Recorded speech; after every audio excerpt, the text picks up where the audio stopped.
Assalamualaikum warahmatullahi wabarakatuh. Apa kabar anak-anak hebat? Semoga kita dalam lindungan Allah Subhanahu wa Ta'ala. Sebelum kita mulai, siapkan buku tema A dan alat tulis kalian ya.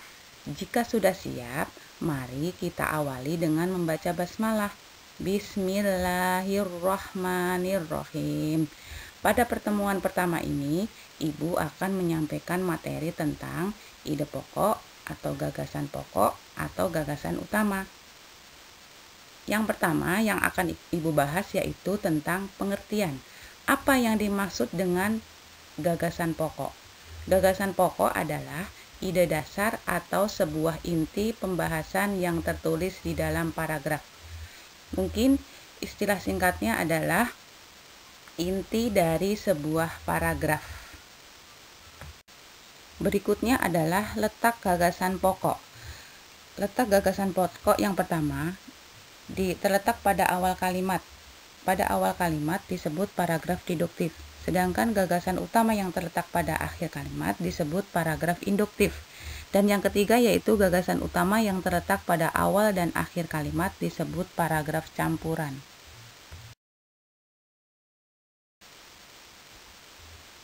Selanjutnya adalah ciri-ciri gagasan pokok.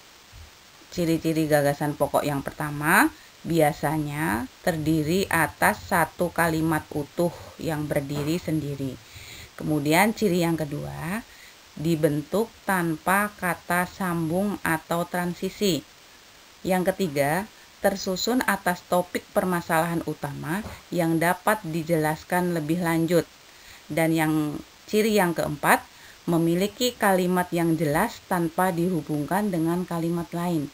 Dan ciri yang paling mudah kita lihat, apabila gagasan utama yang berada di akhir, umumnya dia ditandai dengan kata oleh karena itu, kesimpulannya, oleh sebab itu, dengan demikian.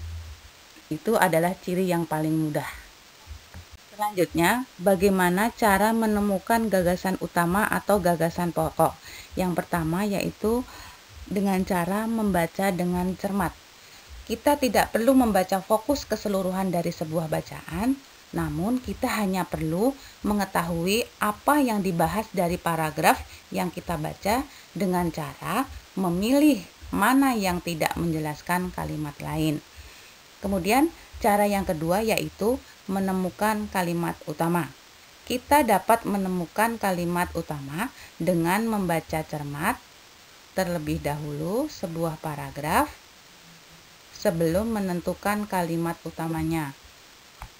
Setelah menemukan kalimat utama, maka secara tidak langsung kita dapat mengetahui gagasan utama dari sebuah paragraf. Kita lanjut ya anak-anak. Berikut adalah contoh menentukan gagasan utama atau gagasan pokok. Contoh yang pertama adalah paragraf deduktif. Tadi di depan sudah Ibu sampaikan bahwa paragraf deduktif itu kalimat utamanya berada di awal paragraf. Nah, nanti kalian bisa baca sendiri contoh paragraf yang pertama ini yaitu paragraf deduktif. Kalimat utamanya berada di awal paragraf.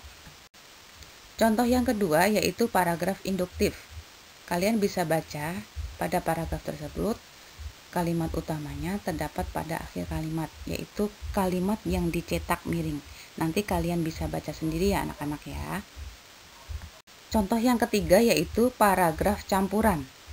Tadi sudah Ibu sampaikan bahwa paragraf campuran itu gagasan utamanya itu terletak pada awal kalimat dan di akhir kalimat. Nah, kalian bisa baca sendiri ya. Kalimat yang dicetak miring itu adalah gagasan utamanya. Demikian penjelasan Ibu, semoga bisa dipahami. Sebelum Ibu tutup, ada tugas dari Ibu. Silahkan kerjakan latihan di buku paket A halaman 5, dan jika sudah selesai, silahkan kirim ke wali kelas masing-masing. Baik, untuk mengakhiri pembelajaran kita hari ini, mari kita membaca hamdalah bersama-sama. Alhamdulillahirabbil alamin. Terima kasih atas perhatiannya dan kerjasamanya. Wassalamualaikum warahmatullahi wabarakatuh.